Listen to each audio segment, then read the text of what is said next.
Well,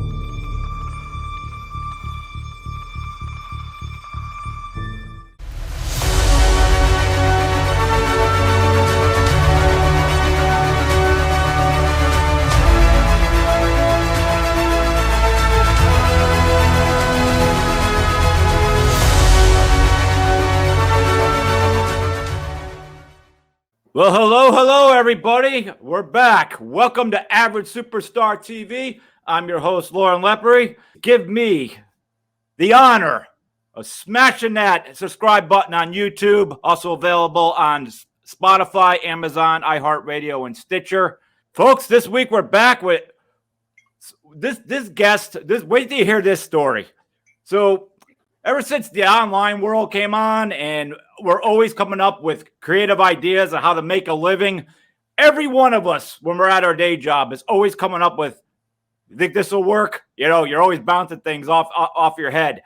And when I found out what this guy did here, I was like, you're coming on to my show. This is different. This is one awesome story.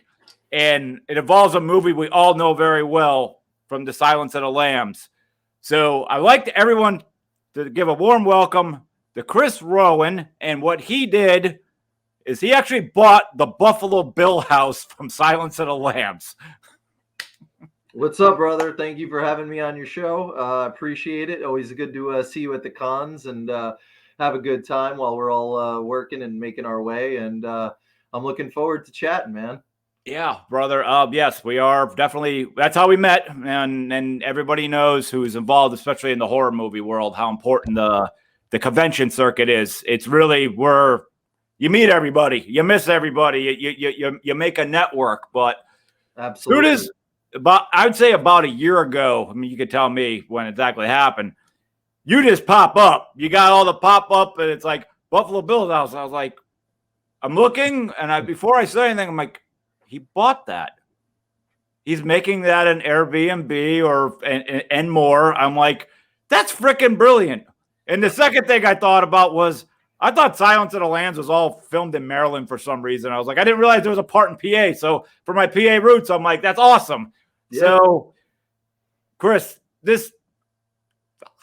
where did the idea come from? And like, go for it. It's a crazy story, man. I got to tell you, brother. It's I if I told you I had a master plan that one day I was going to open up a cinematic destination from a Academy Award winning film, I might say you're batshit crazy. But so it wasn't a grand master plan. But what I did do was hear about an opportunity and then had what I would call just like a freaking light bulb moment in my brain. And it was back in October 2020, and still pretty much deep lockdown and all that.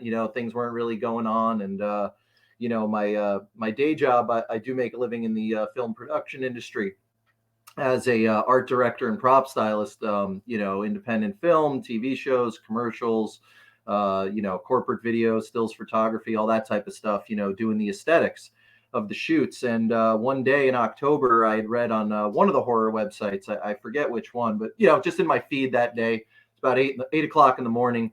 And it said, Buffalo Bill's house, Silence of the Lambs, is up for sale on the market. I was like, oh, I got to read that. I didn't have the epiphany in that moment. Yeah, the article. I'm like, where the hell is this place? I'm like, oh, it's in PA out by Pittsburgh. It's a couple hours away. It's not terribly far.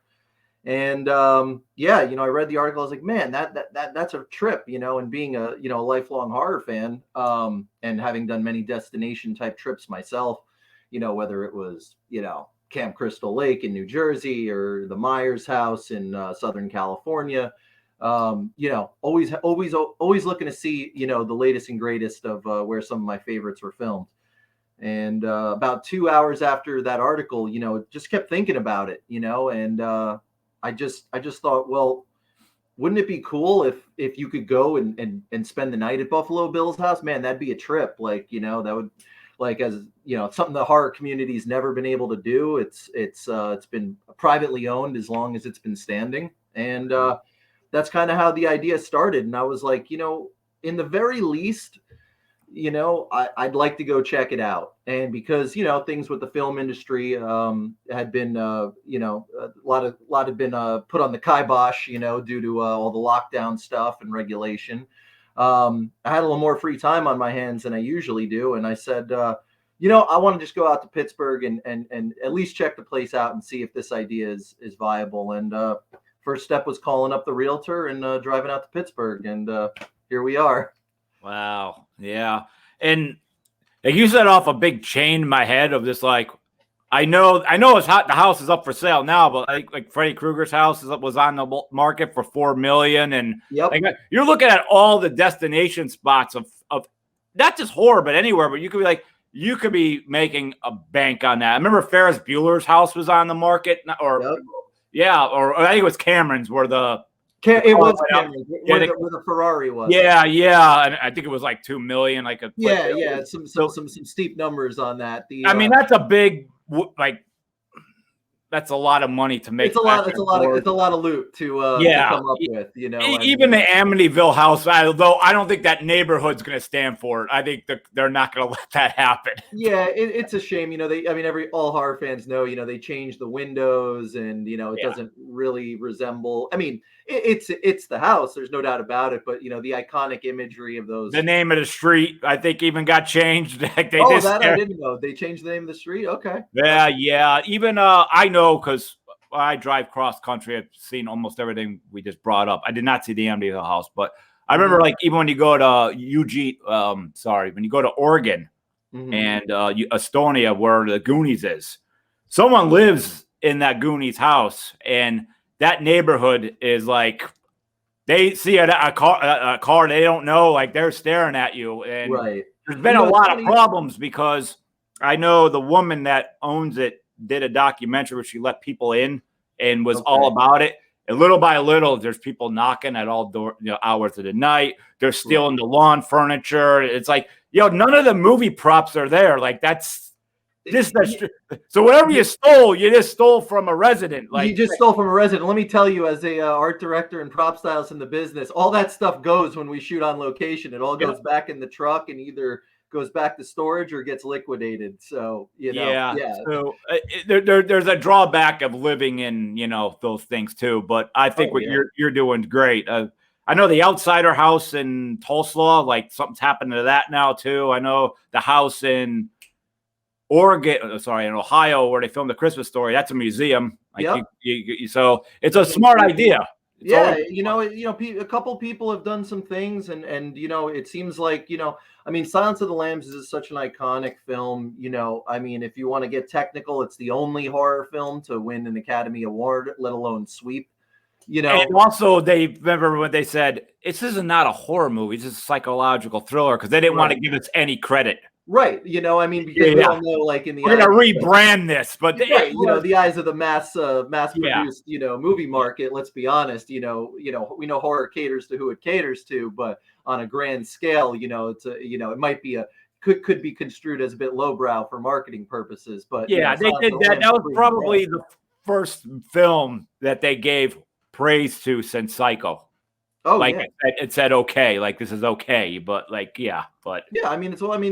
performances, you got Anthony Hopkins and Jodie Foster. They both got the best actor, best actress that year, and Demi picked up the award for director, and it also won screenplay and of course best picture. So proof's in the pudding right there, without a doubt. And you go with Dr. Lecter and Clarice, but one thing that's always talked about is the Buffalo Bill house. Like that, you don't want to say the character stole the show, but like joking wise, going present day, it's Buffalo Bill, and you own that freaking house. It's like the funny part about it is that Buffalo Bill as a character, if you were to add up all the time that he's in the movie, he's not in it. He's not a central character, and compared to say Clarice or even Hannibal, but the scenes that he's in and the screen time that Ted Levine has, 30 years later, it's still as relevant today as it was, back when it was released. It's kind of like become pop culture in its own right. You don't have to know, you don't have to be a hardcore horror junkie to know who Buffalo Bill or Hannibal Lecter is, or even Clarice for that matter. These are iconic characters, and they've set a precedence, and you look at all the pop culture references, like, them doing, how many times has the Buffalo Bill, dance been Yeah. replicated in pop culture? Jay and Silent Bob. I mean, you could also Yeah. go with Joe Dirt. Yep. Joe So Dirt did it. Yep. And Jay and Silent Bob and Clerks too. And they did it in The Family Guy, years back as well.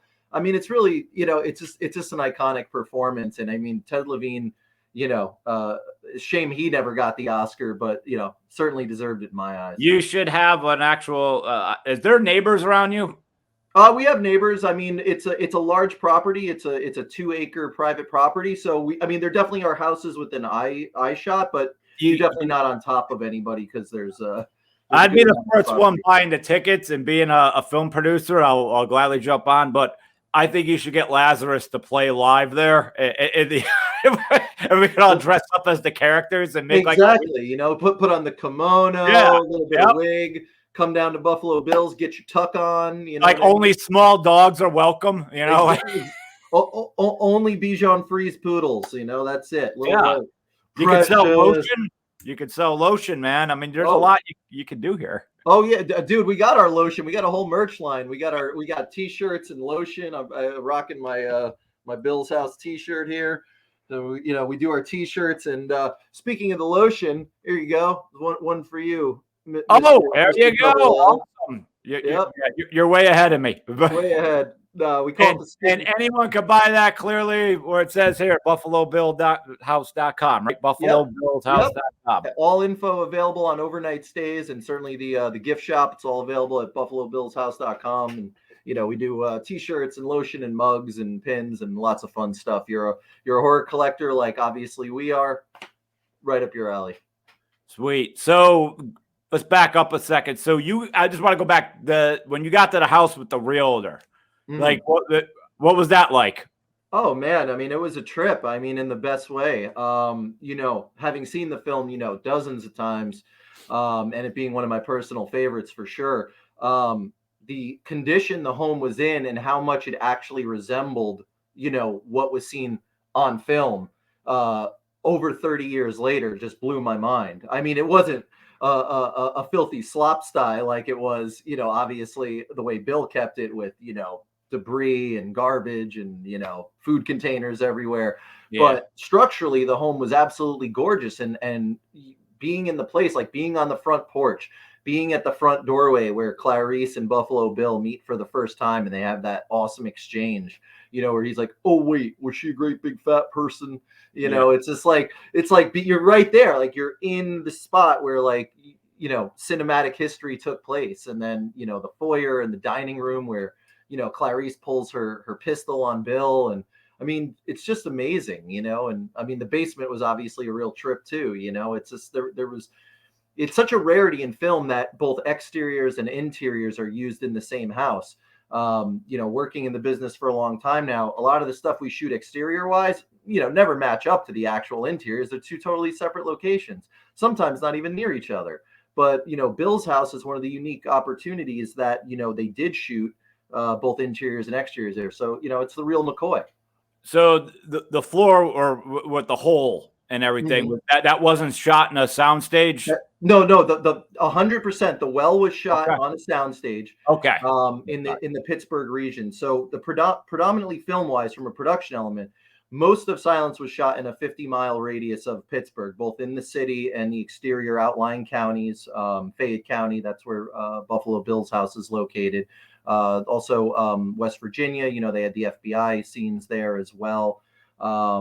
Actually, towards the end of the movie, when Jodie Foster is in the car on the way with her superior, Scott Glenn, that bridge that they travel over is literally down the street from Buffalo Bill's house. So it's supposed to be somewhere far away in the movie, but that's about a 2-block walk from that's 5 minutes down the street. You know how film is. If it's possible, if we could turn the cameras around and be like, turn the cameras around, we're in another state, Yeah. Really, really rad. That's called the Layton Bridge and Tunnel. It's a beautiful 1-lane tunnel that runs over the Youghiogheny River. So that's just 2 blocks down. So, but the home was in such good shape, really, at the end of the day. And seeing it with my own 2 eyes, they did have scenes. You're asking about the basement. So the well was not shot there. They did shoot the stairwell of the basement, where Bill and Jody go down with their guns drawn. It's right when Bill, is going to get into a night vision mode, Yep. and Jody turns the corner and goes down. So there is some action shot in the basement. When she gets into the maze of rooms and things like that, that was a soundstage. But the kitchen, the dining room, the foyer, the exterior of the porch, and the basement stairwell, and the beginning part of the basement were all filmed in the final cut. Gotcha. That's freaking awesome. So if everyone could like vision in their minds now, if they were there, is there like still photos like all over the place, from the movie? Like, what what'd you do to dock it up at the same time? Maybe not mess with it too much, because yeah. So what I wanted to do was kind of like, from an artistic standpoint and the classic beauty of the home. So architecturally speaking, it's a Queen Anne Victorian style home. The home was actually built way back in 1910, so it's now 112 years old. Yes, it is. And in stunning condition for its age. So, I wanted to keep the home traditionally Victorian in its aesthetic, make it feel furniture wise and presentation wise a period piece, like it would be 100 years ago. Classic wood, a lot of brass and candelabras, things like that, original pieces that I sourced one at a time after purchasing the home. But then, I decided, I wanted to obviously pay respect and homage to silence being shot there. So, I decided to start putting up, a couple pieces of artwork and things like that. And I would source, unique silence inspired art. And kind of a weird thing happened. I had purchased a few pieces, put them up, and I did these videos from the house as I was getting it going after I launched social media. And the coolest part was that all of a sudden local artists and other artists from around the world started reaching out and be like, hey, I have this silence piece. Would you be interested in it? So artists started to donate their original silence artwork to the home. And then, we displayed it and put it up and put up videos on social about it. And we even got taxidermists reach out to us, and we got 3 real death's head moths scattered about the home and, displayed and preserved in their shadow boxes and stuff. And I got a 6-foot Hannibal animatronic, and that does lines from the movie in the foyer. He kind of greets you when you come into the house, and it's cool, man. It's just like, it's like a perfect blend of like a Victorian, classic Victorian home, but then has that dark ambiance of Silence of the Lambs all around it. Gotcha. That's amazing, dude. So by the time you were ready to go to officially open, you probably had to go through all permits and stuff. Yeah. Was there any blowback of like, no, you can't do this in the neighborhood or anything like that?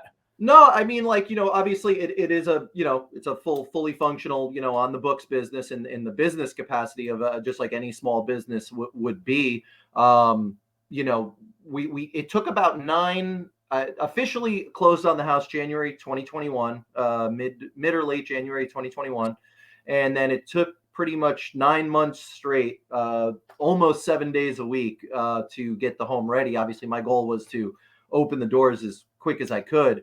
The biggest thing being that, getting the decor in, finding out that happy medium of the aesthetics that we were talking about, Victorian mixed with, the horrific elements of silence and artistic values that kind of paid respects to that.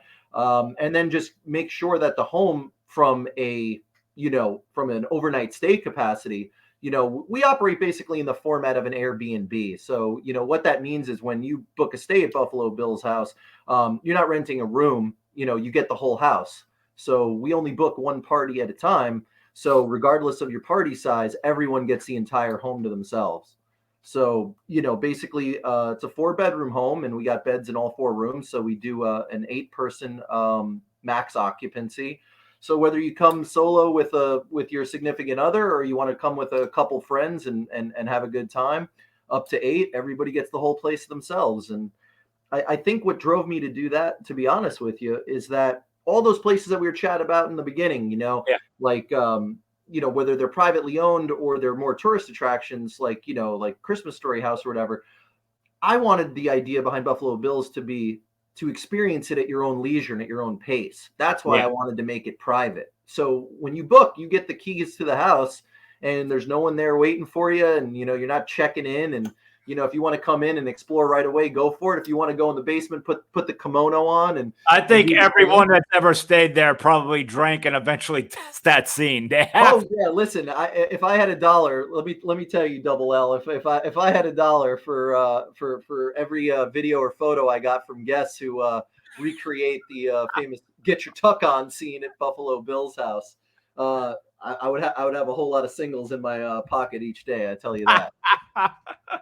That's freaking great, dude. Yeah. So, wow, dude, I'm so happy for you with this, man. Oh, This thank you, brother. I appreciate it. it was an organic idea. I mean, maybe there's someone else doing something similar with another movie, but I don't know who they are. So I appreciate the well wishes, man. As a lifelong horror fan, we're all in the same community, and it's something I've been passionate about since I was a kid, and it stuck with me well into adulthood, and I've certainly worked on horror features before, and many other things, but horror has always been the passion. It's always been what kind of kept me grounded, and that's kind of my roots, dating back to the 80s and shit. And I just thought that why not take when there's an opportunity, you got to strike, man. I mean, if you don't try, then you don't know. And I do believe that. So to be able taking to chances is the biggest part of life. There's always the yeah. if. Man. You're gonna sit around, you're gonna if, or you're gonna execute. Yeah, I mean, you could, I like to know that I gave everything a try, man. Regardless of whether it's win or lose, or it goes well, it doesn't go well. But at the end of the day, it was something super unique, and something that I wanted to be involved in. And I just decided that I would put the pen to paper and do it. And sharing that with the community that I'm a part of. My whole life, been going to cons for well over 20 years. As a fan. And well, now, speaking of that, I mean, this is how you and I met. So yeah, absolutely. I imagine it's all positive, but how's the fans' reaction been at every convention you've done? Oh, dude, I mean, like I'm coming up on a year now of doing them. I mean, I was doing the shows before the cons, before physically opening, just trying to get the, get a little buzz going, get the word out that it was going to be a thing where you could come and stay. But people seem to be really, really receptive to it, man. And I got a little tour video I play at my vendor booth, and kind of let you see what the home looks like and stuff, so people could see it with their own eyes. And it feels, I gotta be honest with you, it feels really good as both a fan and someone who took an awfully big chance to bring this concept to the world. That the feedback's been really, really positive, and people have given me a lot of made me feel good at the end of the day, made me feel like, hey, I was onto something. Because, like anything else, you're trying something new. You don't know if it's going to work, if it's not. And, I'm not going to sit here and tell you hey, I knew 125% this was going to be a thing. Everyone's got their, you're in the thick of it. You're working on, is this going to play out the way I hope it does? But, people have been real cool about it, man. And they're supportive, and I've made a lot of friends at the cons, obviously yourself included. And, it's such a tight knit community. I'm really happy to be a part of it. That's great. I love hearing this. It's so good. So how you have a guided tour coming up, I believe. Yeah, man. Yeah, we're actually so since we opened Labor Day, and since Labor Day 2021, it's exclusively been overnight stays. That was the only way you could actually get inside the house, was to book a stay. But I wanted to create a format where, for those who don't have the ability to stay overnight, too much of a time commitment or whatever, that they could still get to see the filming location and take a tour of the house. So decided to do, starting in May, we're rolling out our first ever guided tours. It's going to be a tour conducted by me. I'm going out, one weekend a month in May, June, and July. Dates are available on buffalobillshouse.com. You can check it out there. Tickets are available for purchase there as well. But we're doing May 7th and 8th, June 16th, 17th, and 18th, and July 9th and 10th. And those tours will be basically conducted right on the property. I'll tell you about the filming locations, give you a little history of the home itself. Certainly going to be tons of photo ops and video opportunities in our basement.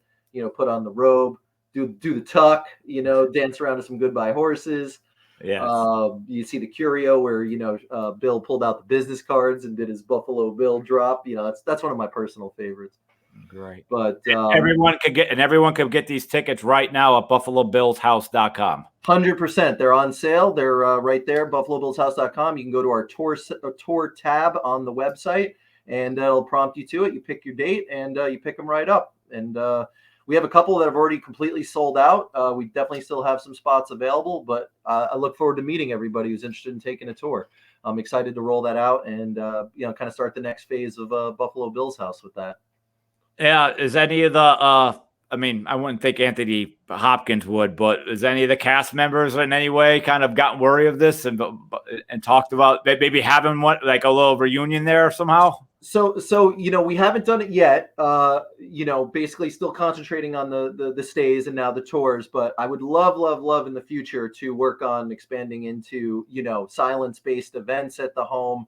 Obviously, the big star would be Ted Levine. I would be an absolute honor to have Ted come back to the house at some point and do some sort of an event with him, maybe a Q&A type of thing. They can wear the robe the whole time and there's no deal. You got to wear the robe and wig or the deal's off. Yep. You heard it here first. You know what we want. You know what the people want. Your fans want the robe. Your fans want the wig. Yep. Your fans want Q Lazarus. But no one's reached out directly from Silence. But we have had some horror royalty stop by for a visit. Actually, in the fall, back in October, we had Tom Savini, legendary effects maestro, and of course, I didn't go too far. Yeah. I mean, he's a Pittsburgh guy, so which is great. He was in the home base of where the home is located. But Tom actually came for a tour back in mid-October with his wife, and I gave him a personal tour of the grounds, and he checked it out, and it was a great afternoon, and Tom's someone that I looked up to since I was a kid, being a monster kid and, loving all his work, the zombie franchise and Jason and all that. A real honor to have him come and visit and get his blessing that, he thought it was a cool venture. I think Tom's great. I'm right there with you. And I have an extra view of why I like Tom. I just think he's great how every birthday he takes a shirtless picture holding the cake. And yes. He looks amazing. He's like an inspiration for everyone who's getting older. Like he's Diesel. I follow him on I love old. I love people in shape that are old. I just think it's like that's right. That's what I'm going for. Hey, it can be done. Listen, I wouldn't want to be on his bad side. The man clearly keeps himself in shape. You and I just said we liked him. So, listen, I was like I said, I wouldn't want to be on Tom's bad side. He's a well-built dude. Yeah. And the other well-known horror icon that stopped by was actually Doug Bradley of Pinhead fame. So, which was really rad because we actually shot a full episode of a YouTube content show called the Grim Life Creative and Grim Life Collective. The Grim Life Collective is a couple named Michael and Jessica, and they run around the country doing all sorts of horror-related, macabre tourist videos. And they had reached out to me about doing something, and I had met Doug at a Monster Mania actually last year, the outdoor Monster Mania when the restrictions were still kind of crazy.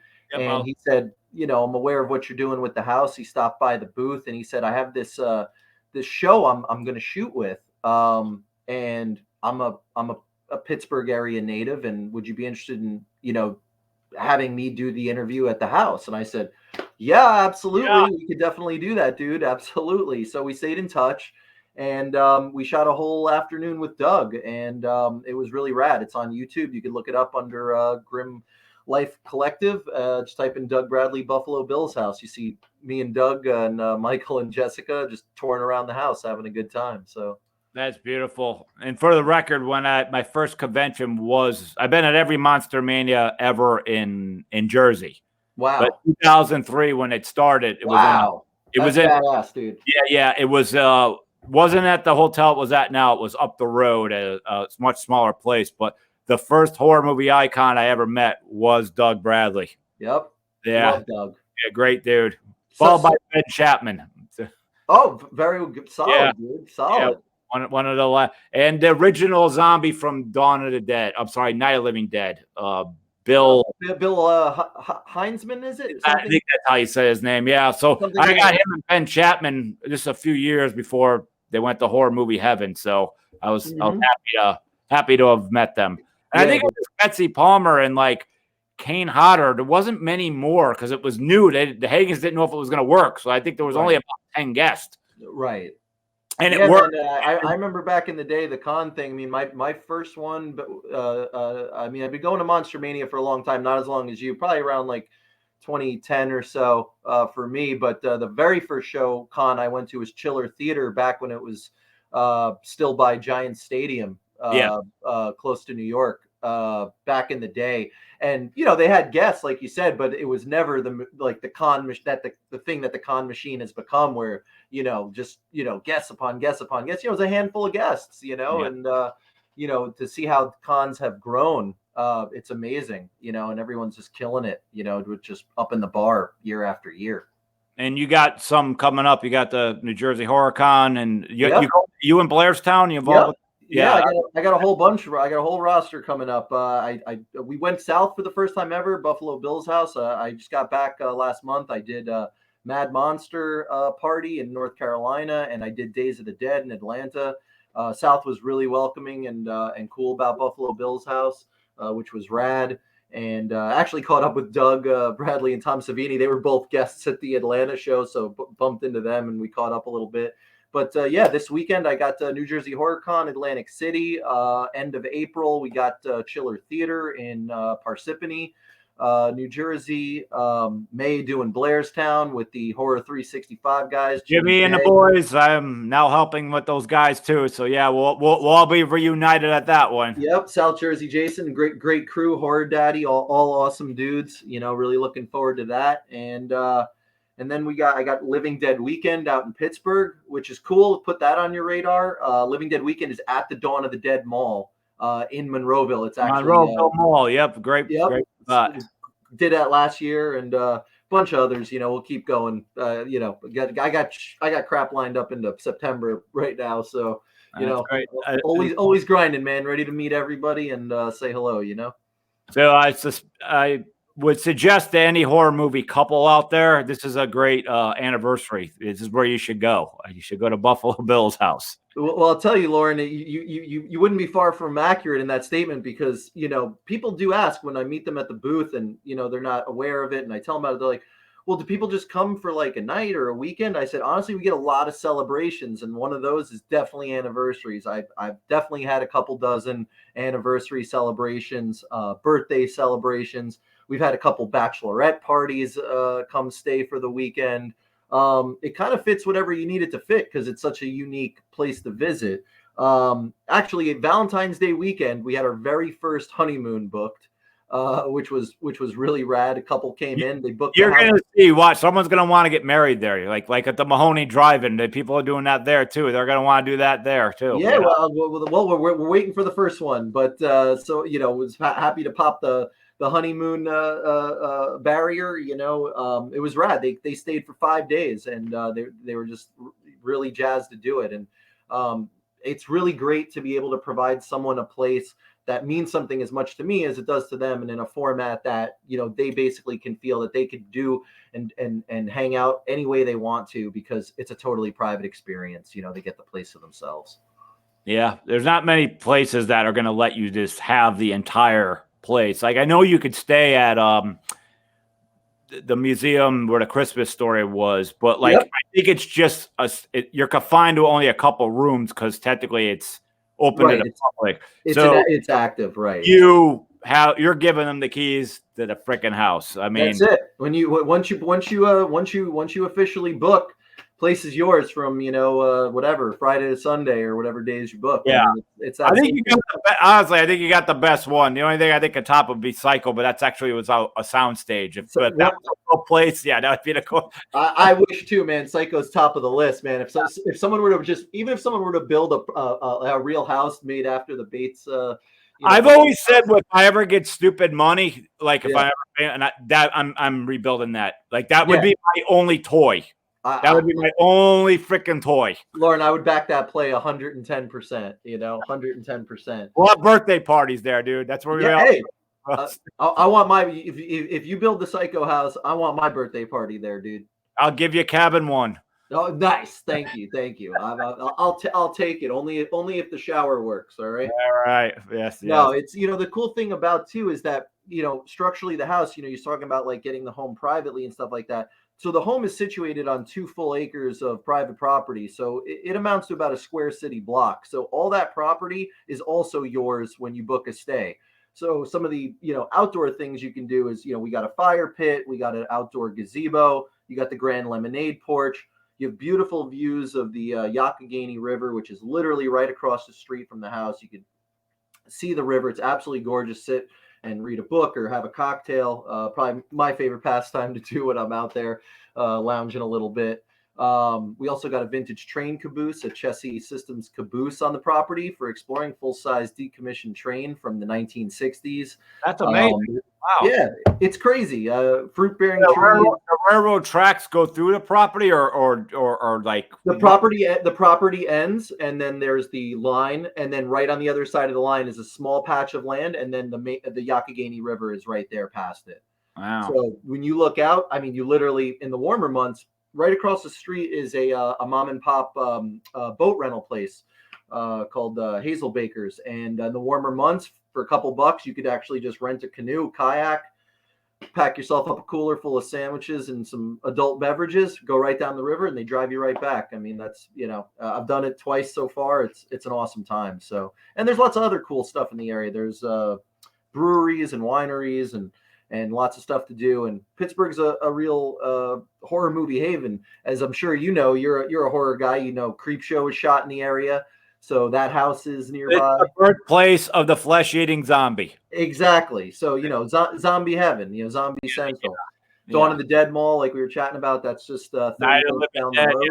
Yeah. The Romero universe, basically, what came from Pittsburgh. Yeah, the Crazy shot there, Creepshow. Obviously, the Night of Living Dead Cemetery is about 45, 50 minutes away in Evans City.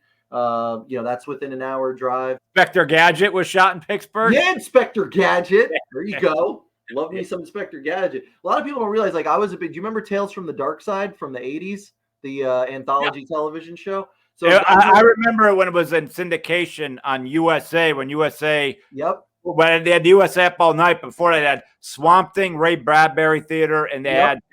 I remember. I come from the Up All Night era. I remember Rhonda Shear and all that. We all remember growing up with Rhonda Shear. Yep. I remember. You were never alone with Rhonda. Yeah, it was always a good 2 a.m. watch with Rhonda Shear hosting Jason. And that was Friday. And then if you thought you were going home and seeing Rhonda and you forgot what day and it was Saturday, it was Gilbert Godfrey. You're like, oh. yeah, I remember that. Right. Gilbert was the next night. I do remember that now. I forgot about that. It was Gilbert. I don't know why. I think if they brought USA Up All Night back, even with this like newer people, and just did that I think they'd make a killing. I don't know. I don't even know what's on USA. I can't tell you anything besides wrestling. I know nothing. Yeah, nothing. You got Monday Night Raw, and I know they do Law and Order reruns a ton, but I don't really know what else is on it. I think they're and that how simple was that? USA Up All Night. It was just sound great. Yeah, I remember it well. It was one of my favorites. One of my favorite shows. That was one of my gateways to watching horror movies because we didn't have cable growing up. So when I finally got it in my early teens, I lived in the middle of nowhere. So USA Up All Night, I would watch a movie that got gutted.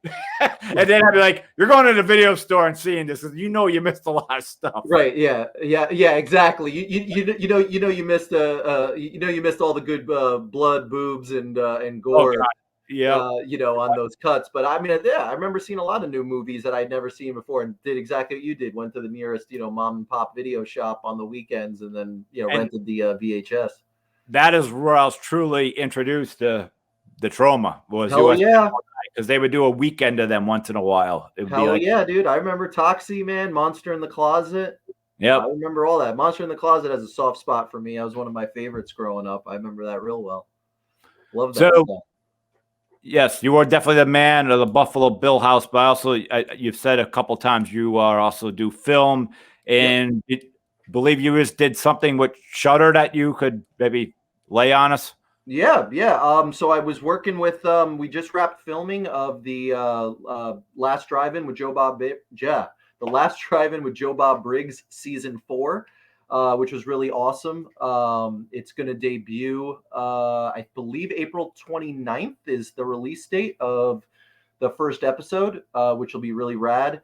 I was invited back to work on season 4 as the production designer. Actually, it's kind of weird how it happened over the summer. We were talking about the Mahoning Drive-In for a minute earlier. They did the Joe Bob Briggs Jamboree. Sold out in seconds. I did not make that one. I wanted to. Sold out. I was there all weekend, and it was amazing. Vending, like I had the Buffalo Bill booth and was doing all that and watching the movies, and Joe Bob was hosting all weekend. And, it was a really good networking opportunity as well. Things went really well. Long story short, I was hired to be the production designer on a series of specials for that was going to start filming shortly after the Jamboree. So those all aired. We did a Halloween one and a Valentine's Day one that just played a couple months ago, and a couple others. We did a Walking Dead one with Greg Nicotero. And we had like Felissa Rose on the Christmas episode, which was rad, and Dave Sheridan, who are great. Love those guys. Oh, they're great. Yeah, they're great. They're so awesome. Love them to death. And shot those back in shortly after the Jamboree, and they invited me back. So we just wrapped filming. I won't disclose too much, but be sure to tune in. It's April 29th on Shudder, the brand new season of Joe Bob Briggs Last Drive-In, and check out the sets. If you like what you see, me and my guys worked on it. So that did all the aesthetics for the and the props for this season. All right. Well, Chris, thank you so much for stopping by and telling us this very unique story. Thank you, brother. I appreciate you having me, Lauren. I'll be seeing you, I guess, this weekend, right? Yeah, Blairstown, but we're in convention season now, so it's probably every month. Oh yeah. Two. I got 2 in April and May, and the routine. It'll go all the way until the fall now. So, but I just want to tell you, man, I really appreciate you having me on your show. I had a blast chatting with you. If anyone's interested in further information on how you can have an overnight stay at Buffalo Bill's house or purchase a guided tour ticket, all that info is available on buffalobillshouse.com. We're also present on all the social media channels, Instagram and Facebook. Just search Buffalo Bill's House. If you're looking for us on Twitter or TikTok, it's Buff Bill's House. And I appreciate all the support of the horror community. And I look forward to, having some more fun this con season, getting the word out. I like to say, come on down to Buffalo Bill's house. Get your tuck on, son. Damn right. Well, I thank this audience for tuning in once again. New episodes drop every Monday at 5 a.m. Please give that subscribe on YouTube, Spotify, Amazon, Stitcher, and iHeartRadio. Subscribe to Lauren's show. This thing is bad freaking ass. All right. He's a good dude. He's a lifelong horror fan. And if you don't, he'll get the hose again. All right. So that's all I got to say. I know a house where I could throw you down a well and you won't get out. Exactly. Don't make Lauren disappear. Everybody hit that subscribe button. Sweet. Thank you very much, Chris. And with thanks for having me, brother. I'll talk to you soon.